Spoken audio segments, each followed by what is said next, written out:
retour de Jésus-Christ, une vérité de première importance. Vérité négligée même bien souvent par ceux-là qui se disent chrétiens parce que ignorés. D'où la nécessité de remettre en lumière ce qui constitue un enseignement biblique, une vérité à connaître.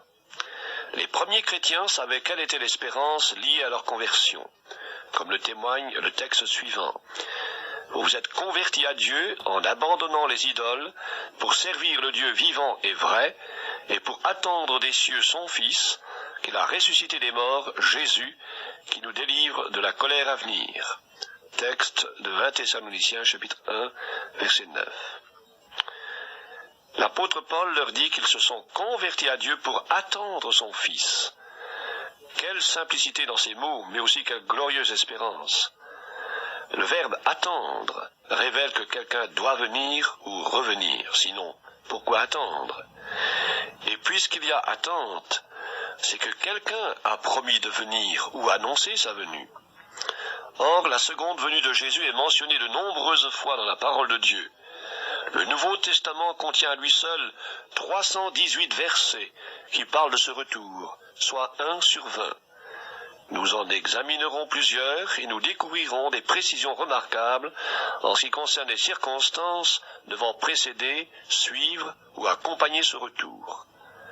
Cette étude doit vous rendre conscient de la gravité des temps dans lesquels nous vivons. Croyez que Jésus-Christ va revenir, vivez pour lui sur cette terre, afin de vivre pour lui, avec lui, dans l'au-delà.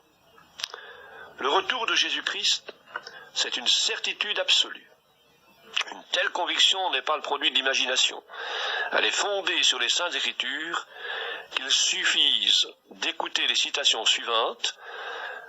Matthieu, chapitre 16, verset 27, « Le Fils de l'homme doit venir dans la gloire de son Père avec ses anges. Il doit venir. Personne ne pourra faire obstacle à ce retour. Dieu en a décidé ainsi. Ce retour de Jésus-Christ est une nécessité dans le plan divin. Cette nécessité est rappelée par ce texte de l'Épître aux Hébreux. Encore un peu de temps, celui qui doit venir viendra et il ne tardera pas. » Hébreux, chapitre 10, verset 37. Il doit venir. Il viendra. Pas de conditionnel. Il n'y a pas de peut-être. C'est le futur, la certitude inébranlable. Retour également garanti par la promesse même de Jésus. Je reviendrai et je vous prendrai avec moi.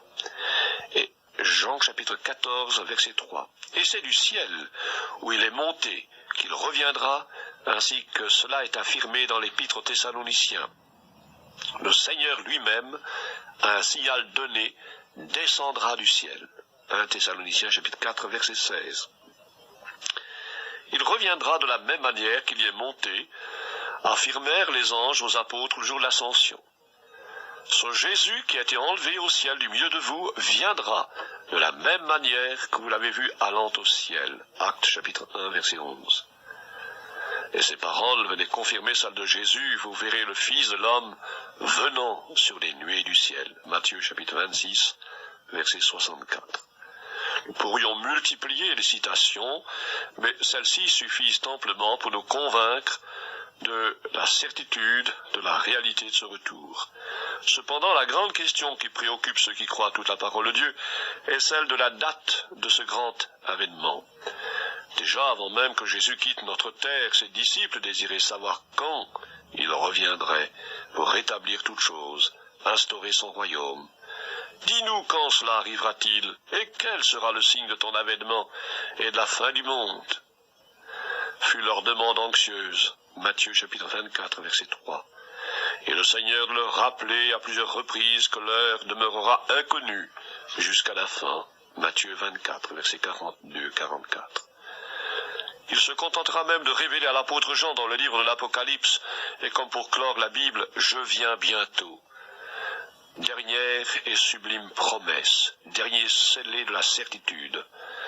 Cependant, dans ces sermons eschatologiques, qui contiennent de nombreux détails en ce qui concerne les faits relatifs à son apparition, il indique quels seront les signes précurseurs et annonciateurs de son retour.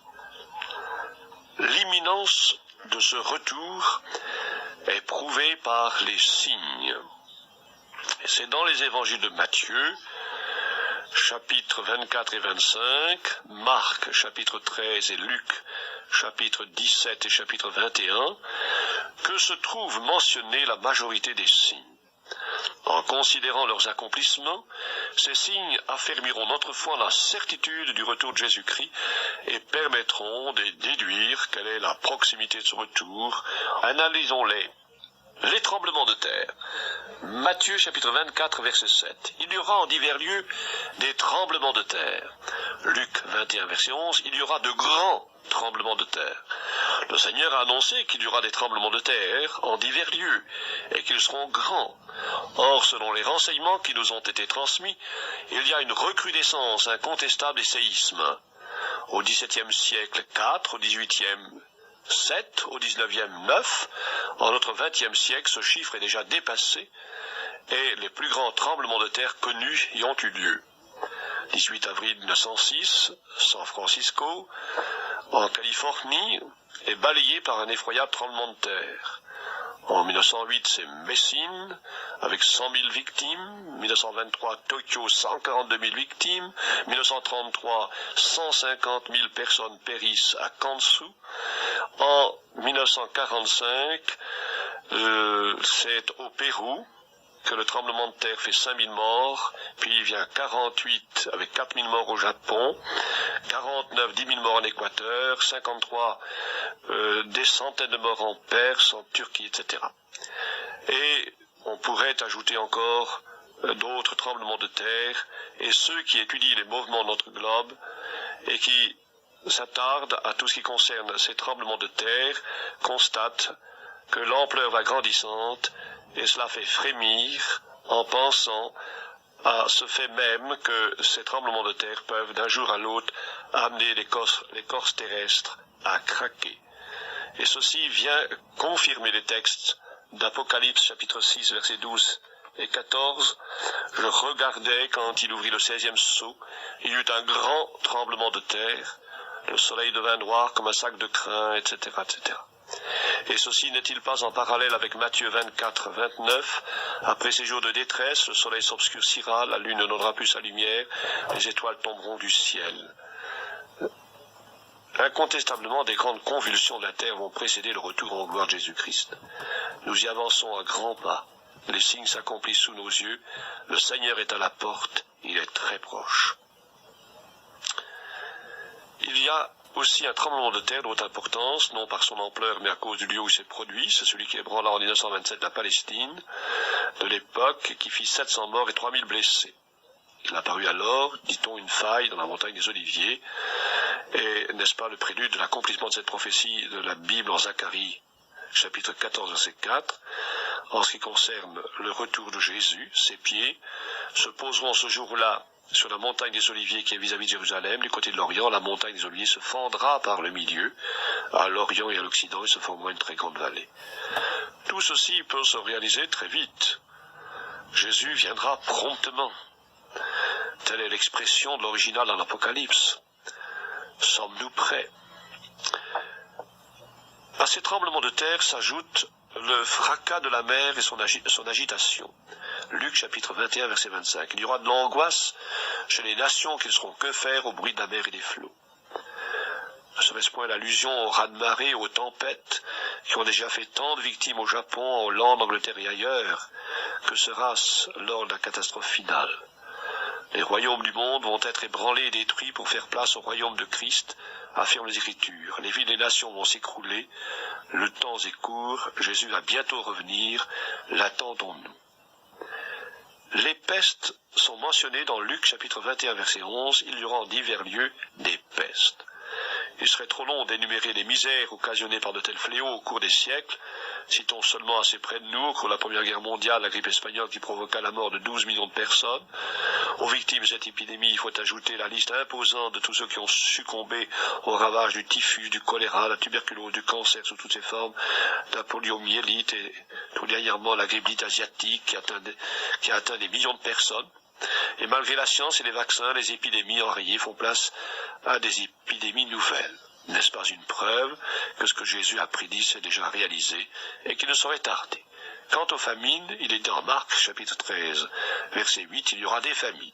Et au cours des siècles, il y a toujours eu des famines, mais ceux de notre siècle, dit du progrès, suffisent pour nous convaincre que ce signe est aussi accompli. En 1920, 15 millions de Chinois moururent de faim. En 1921, la famine fit environ 30 000 morts par jour en Russie par suite de la sécheresse, et, dit-on, 2 millions périrent. En 1942, en Grèce, 150 à 200 000 personnes succombèrent à la faim en 11 mois, d'après les estimations officielles. Et aux Indes, également, en bien des régions, il y a eu des famines ces dernières années. Jésus disait, il y aura, et nous pouvons dire, il y a eu des famines. Ainsi, son retour est peut-être plus proche que nous le pensons. Quant aux guerres, Matthieu chapitre 24, versets 6 et 7 dit, vous entendrez parler de guerre et de bruit de guerre. Gardez-vous d'être troublés, car il faut que ces choses arrivent. Mais ce ne sera pas encore la fin. Une nation s'élèvera contre une nation et un royaume contre un royaume. Les documents publiés par la Société du droit international attestent qu'il n'y a eu que 268 années de paix au cours des 34 derniers siècles, malgré les 8000 traités de paix conclus pour toujours, soi-disant pour toujours. Ainsi, les guerres et par suite les bruits de guerre n'ont point cessé selon la prophétie du Seigneur, mais ce qui doit caractériser la fin, comme l'indique Jésus, c'est l'intensité grandissante des guerres, une nation contre une nation, puis un royaume contre un royaume. Au cours des guerres de 1914, qui fit 10 millions de morts, et de 1939, qui anéantit 39 millions de personnes, les nations se sont dressées contre d'autres nations. Mais l'heure vient où maintenant ce sont des royaumes, appelés en notre langage moderne des blocs, qui se préparent à s'affronter pour une effroyable guerre qui, selon le savant Einstein, détruira par les armes atomiques les 2/3 des habitants du globe. Les temps que nous vivons sont donc significatifs. Nul doute, Jésus va apparaître dans un très proche avenir. Quant à l'évangélisation du monde, Jésus a dit en Matthieu 24, verset 14, « Cette bonne nouvelle du royaume sera prêchée dans le monde entier pour servir de témoignage à toutes les nations. Alors viendra la fin. » Dans Marc, chapitre 13, verset 10, il déclare qu'il faut premièrement que la bonne nouvelle soit prêchée à toutes les nations. Le Seigneur n'a pas dit que le monde entier se convertira avant son retour, mais que l'évangile sera prêché au monde entier pour servir de témoignage. Ce fait est une réalité en notre XXe siècle. La propagation de l'Évangile en effet pris des proportions considérables depuis un siècle environ. La Bible n'était traduite qu'en 14 langues en l'année 1500, elle est maintenant en plus de 1200. C'est actuellement le livre le plus diffusé. Plus d'1 milliard dans le monde entier, textes complets aux portions de textes, et de courageux missionnaires sont parvenus à faire pénétrer l'Évangile au Tibet, en Arabie, en Amazonie, etc., dans des contrées où personne jusqu'alors n'avait eu la possibilité de s'y aventurer. Et on peut affirmer que l'Évangile, selon l'ordre de Christ, en Actes 8-9, est allé jusqu'aux extrémités de la terre, et qu'il se répand actuellement de plus en plus dans le monde entier. Chaque jour, en effet, l'Évangile est diffusé par le moyen de la radio, sur tous les continents. Même la Chine rouge est atteinte aujourd'hui par des émissions évangéliques de radio, et la diffusion de l'Évangile sur toute la surface de la terre est un signe que nous sommes arrivés à la fin, pour employer l'expression de Jésus. Il nous a parlé également des persécutions. Matthieu 24, verset 9. Alors on vous livrera au tourment, et l'on vous fera mourir, et vous serez haïs de toutes les nations à cause de mon nom. Luc 21, verset 12, on mettra la main sur vous, et l'on vous persécutera, on vous livrera aux synagogues, on vous jettera en prison, on vous mènera devant des rois et des gouverneurs à cause de mon nom. Cela vous arrivera afin que vous serviez de témoignage. La diffusion de l'Évangile dans sa vérité ne va pas sans rencontrer l'opposition de ceux qui ne veulent pas de Jésus comme sauveur et maître. Les premiers persécutés furent les apôtres. Ils furent jetés en prison à cause du nom de Jésus. Certains furent martyrisés. Défense leur fut faite de parler du nom de Jésus. Les chrétiens eux-mêmes, malgré les menaces, rendirent témoignage au nom de Jésus, durent parfois endurer d'atroces persécutions au temps des empereurs romains. Des milliers en furent victimes, soit brûlés vifs, soit jetés en pâture aux bêtes féroces. Le cortège des chrétiens persécutés au cours des âges est immense. De nos jours,